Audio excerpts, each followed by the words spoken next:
जिसने चुन लिए सारे कांटे, फूल ही फूल जिसने है बांटे, जिसने चुन लिए सारे कांटे।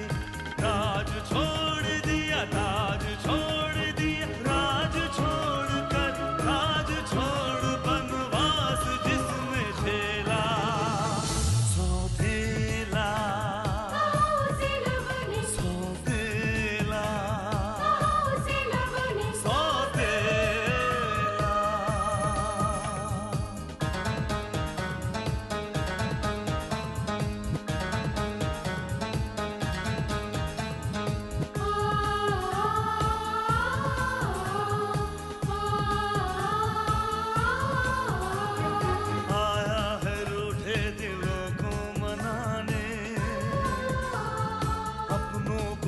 से वो अपना बनाने,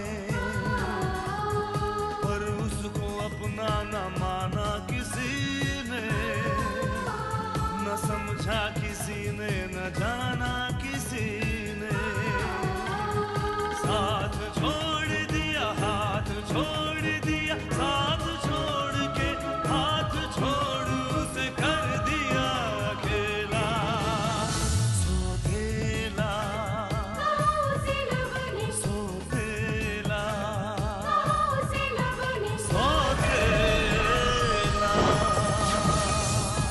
मिस्टर युगांक राय आ रहे हैं, उन्हें कॉन्फ्रेंस रूम में ले जाना, मैं वहीं पहुंचता हूं। सर, आई थिंक वो लोग आ गए हैं।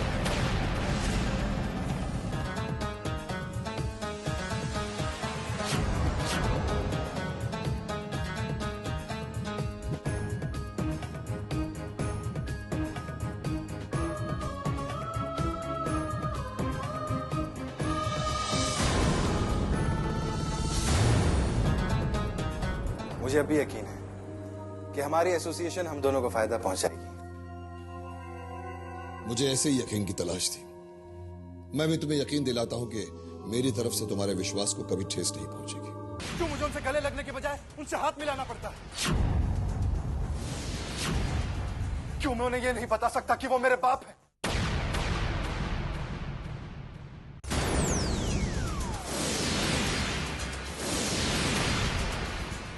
युगांक रॉय नहीं, युगांक आर्य हूं। क्यों?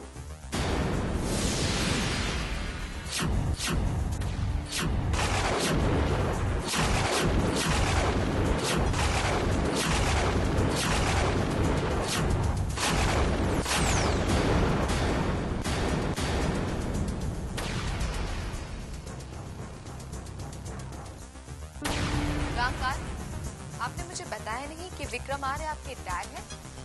जरूरत ही नहीं समझी। आखिर बॉस को अपने स्टाफ के साथ हर पर्सनल बात शेयर करना जरूरी तो नहीं है ना? अवंतिका, ऐसी बात नहीं है। It's my mistake. मुझे इस तरीके से अचानक क्यों नहीं आना चाहिए था। I am very sorry. It's my mistake, really sorry. Avantika, सुनो प्लीज। मैं you don't worry mister Yugank Arya और मिस्टर युगांक रॉय। मैं आपके लिए पहले भी काम कर रही थी और आगे भी करूंगी। मुझे लगता था कि हम अब भी दोस्त हैं, लेकिन अब मुझे पता चल गया है कि वो मेरी भूल थी।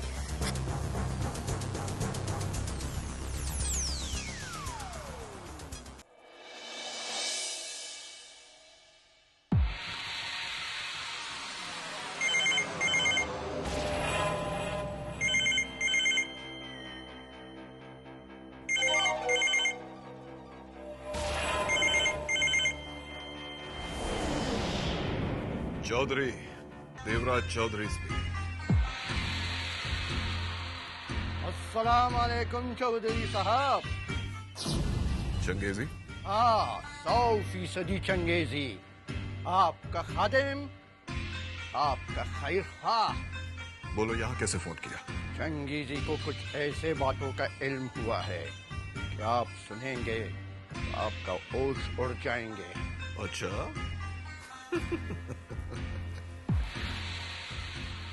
देवराज चौधरी के होश उड़ाने वाली सिर्फ दो ही बातें हो सकती हैं। एक तो खुद देवराज चौधरी बर्बाद हो गया, या फिर विक्रम आर्या नेस्तो नाबूद हो गया। विक्रम आर्या तो इतनी आसानी से इतनी जल्दी मिटने वाला है नहीं, और देवराज चौधरी को बर्बाद करने की ताकत किसी में नहीं, समझे? चौधरी साहब, किले की ईंट उखाड़ने वाला किले पर हमला बोलने वाले से ज्यादा खतरनाक होते हैं। कहीं तुम्हारा इशारा उन सरकारी छापों की तरफ तो नहीं है जो हमारी कंपनी पर डाले जा रहे हैं? ठीक पहचाना चौधरी साहब, वो छापे सरकारी जरूर है, लेकिन उनके पीछे सरकार नहीं, आपके दुश्मनों का दिमाग है। ये तो हम भी जानते हैं चंगेजी कि ये सब किसी के इशारे पर हो रहा है, लेकिन वो कौन है? क्योंकि मुझे यकीन है कि ये काम विक्रम आर्या जैसा आदमी नहीं कर सकता। ये काम उस शख्स का है चौधरी साहब, जिसके दुम पर आपने खुद पाँव रखा था।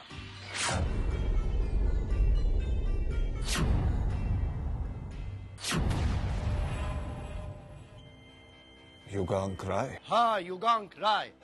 हमको उन सरकारी महकमों के मुखबिर से पता चला है कि राणा नाम का एक आदमी हमारे खिलाफ मुहिम चला रहा है। राणा? कौन है ये राणा?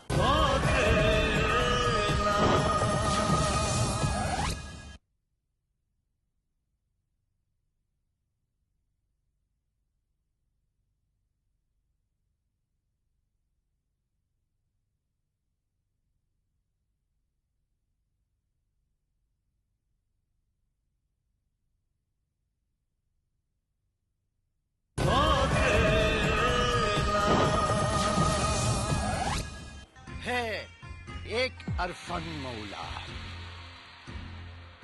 हमको पता चला है कि ये कबूतर आजकल योगांग राय के अटारी पर दाना दाना चुगता है, दाना चुगता है। तो ये बात है। मैं युगांक राय को केचुआ समझता था और वो सपोला निकला। और वो भी ऐसा वैसा नहीं, खतरनाक जहरीला सांप। चौधरी साहब, इससे पहले कि वो हमें दसे, अगर आप हुक्म दे तो हम उसका सर कुचल दे। नहीं नहीं चंगेजी, इतनी जल्दबाजी ठीक नहीं है। अभी तक तो ठीक से यह भी पता नहीं चला है कि वो विक्रम आर्या की दोस्ती निभा रहा है या हमसे दुश्मनी मोल लेने की कोशिश कर रहा है। उससे क्या फर्क पड़ता है चौधरी साहब? उसका मकसद चाहे जो भी हो, नतीजा तो सिर्फ हमारी बर्बादी है, हमारी बर्बादी। नहीं चंगेजी, इतनी जल्दी नहीं।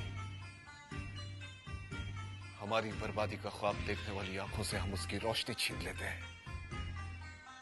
अभी हवा हमारे खिलाफ चल रही है, हर कदम सोच समझ कर रखना पड़ेगा, समझे? लेकिन चौधरी साहब, चंगेजी, तुमने अपना काम कर दिया है, अब आगे क्या करना है, कब करना है, हम तुम्हें बताएंगे। अंडरस्टैंड?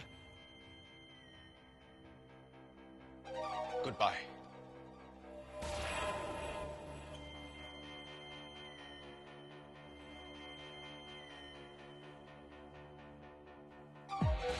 युगांक राय। युगांक, मेरा ये खत मेरी मौत के बाद ही तुम्हें मिलेगा। मैं सारी जिंदगी तुमसे एक झूठ बोलता रहा, लेकिन इस झूठ का बोझ मैं अपने सीने पर लेकर नहीं जा सकता, इसलिए तुम्हें सच्चाई बता रहा हूं। तुम मेरी बेटी की इकलौती निशानी हो। तुम्हें जन्म देते ही मेरी बेटी रुक्मणी इस दुनिया से चली गई। रुक्मणी के बाद मेरी जिंदगी का सिर्फ एक ही सहारा था, और वो तुम थे। मुझे डर था कि मैं कहीं तुम्हें भी ना खो दूं, इसलिए मैंने तुमसे झूठ बोला कि तुम्हारे पिता प्रताप राय एक एक्सीडेंट में मारे गए थे, लेकिन सच्चाई ये है कि तुम्हारे पिता भी जिंदा हैं और उनका नाम प्रताप राय नहीं बल्कि विक्रम आर्य है, जो अब हिंदुस्तान के एक मशहूर हस्ती है और एक कामयाब बिजनेसमैन है। हो सके तो इस झूठ के लिए मुझे माफ कर देना। तुम्हारा खुदगर्ज बाबा।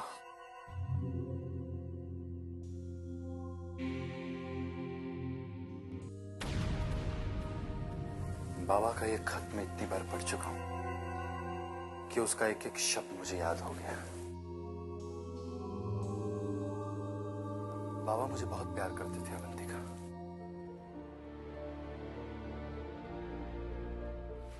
शायद इसी प्यार ने उन्हें मुझसे झूठ बोलने पर मजबूर कर दिया। लेकिन मेरी आज तक ये समझ में नहीं आया कि मेरे अपने पिता ने सच्चाई से रिश्ता क्यों तोड़ लिया और मुझे अनाथ की तरह बाबा के पास छोड़कर क्यों चले गए। विक्रम साहब को जितना मैं जानती हूँ वो ऐसे शख्स नहीं है। उनकी कोई जरूर मजबूरी रही होगी। मजबूरी? ऐसी कौन सी मजबूरी हो सकती है अवंतिका जो एक बाप को अपनी औलाद से दूर कर दे? इस सवाल का जवाब तो सिर्फ तुम्हें तुम्हारे पापा दे सकते हैं। मुझे सिर्फ उनका जवाब नहीं चाहिए अवंतिका, मुझे उनका साथ चाहिए, उनका नाम चाहिए, उनका प्यार चाहिए। क्या उनके परिवार पर मेरा कोई हक नहीं? परिवार? क्या तुम्हें लगता है कि वो परिवार तुम्हें एक्सेप्ट कर पाएगा? कभी नहीं। जो रिश्ता आज तुम्हें उस परिवार से जोड़ता है वही रिश्ता तुम्हें उससे दूर ले जाएगा। और सच्चाई यही है और इस सच्चाई को कोई नहीं बदल सकता। मैं बदलूंगा अवंतिका।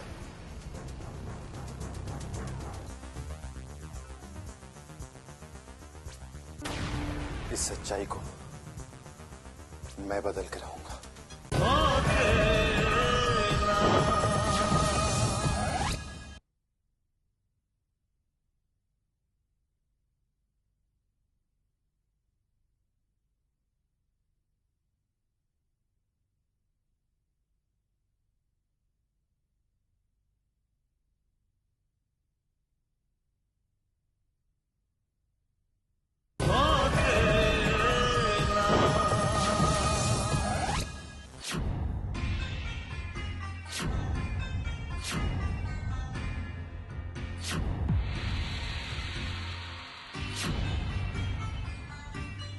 रिलैक्स भाई रिलैक्स।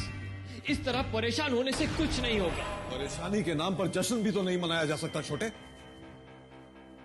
और मैं इस बात पर परेशान नहीं हूं कि मुझ पर हमला हुआ है, बल्कि इस बात पर परेशान हूं कि मेरे किले की उन ईंटों को निशाना बनाया जा रहा है जो पहले से ही कमजोर है। और ये इत्तेफाक नहीं हो सकता। मेरा भी यही ख्याल है भाई। हो ना हो जरूर हमारा ही कोई आदमी दुश्मनों के साथ मिलकर यह काम कर रहा है। हाँ, लेकिन वो दुश्मन कौन हो सकता है छोटे? कौन हो सकता है? एक ही दुश्मन है हमारा जो हम पर हमला करने की हिम्मत कर सकता है। वो है विक्रम आर्य।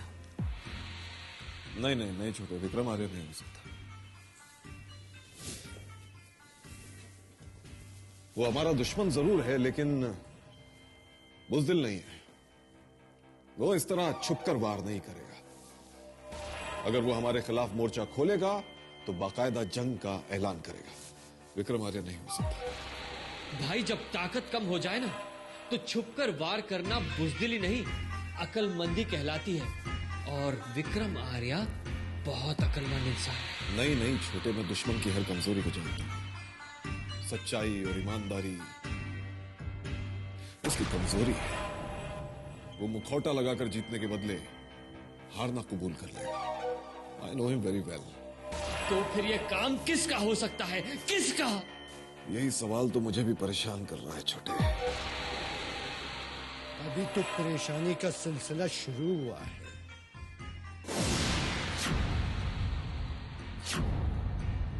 चौधरी साहब, अभी तो बहुत सारी परेशानियां आपका मुंतजिर हैं। चंगेजी, 100% चंगेजी, जिसका ताकत से ज्यादा आपको अपनी दिमाग पर भरोसा था। आज वो दिमाग खाली हो गया। जिस दुश्मन का हाथ आपने काट दिया था, आज उसको 2 बाजू मिल गया है। 2 फौलादी बाजू।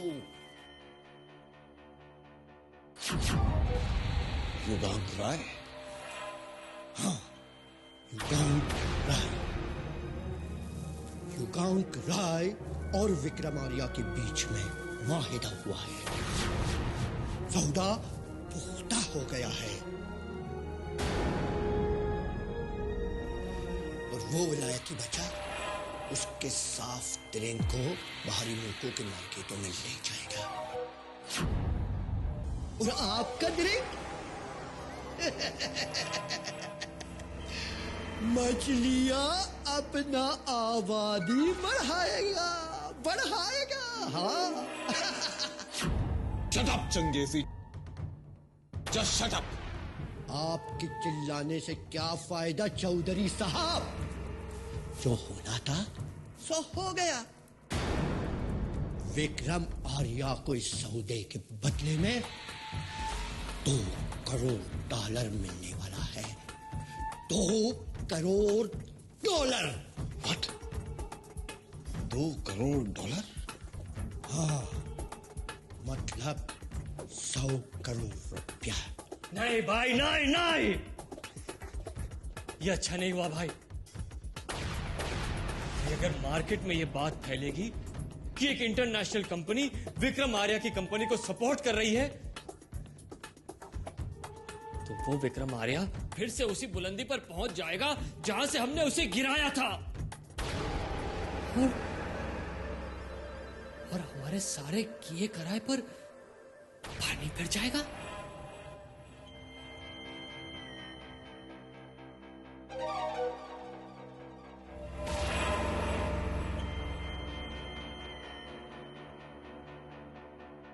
विक्रम आर्या?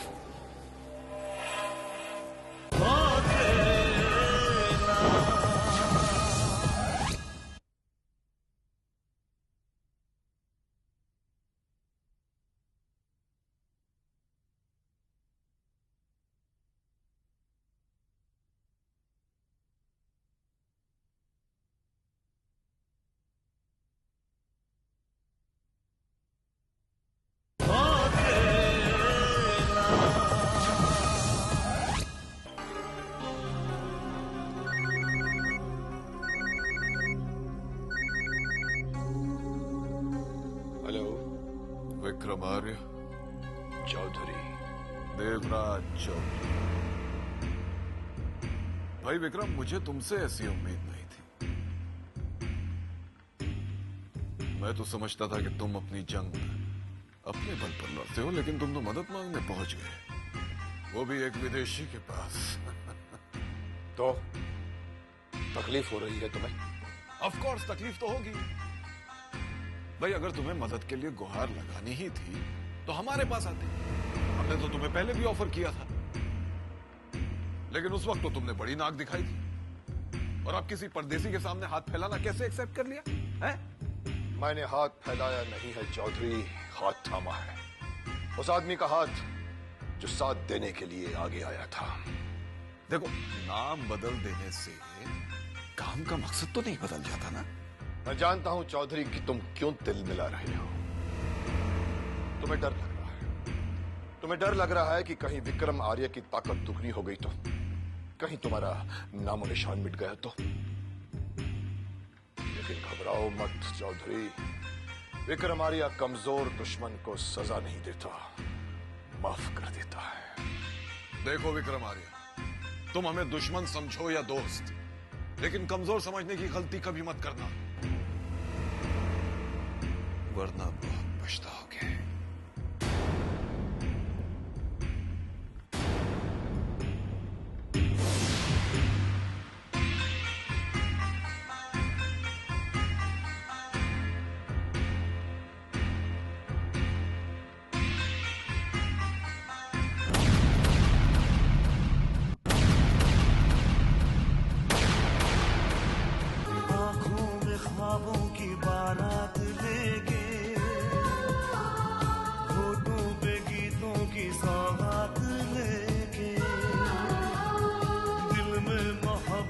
के जज्बात ले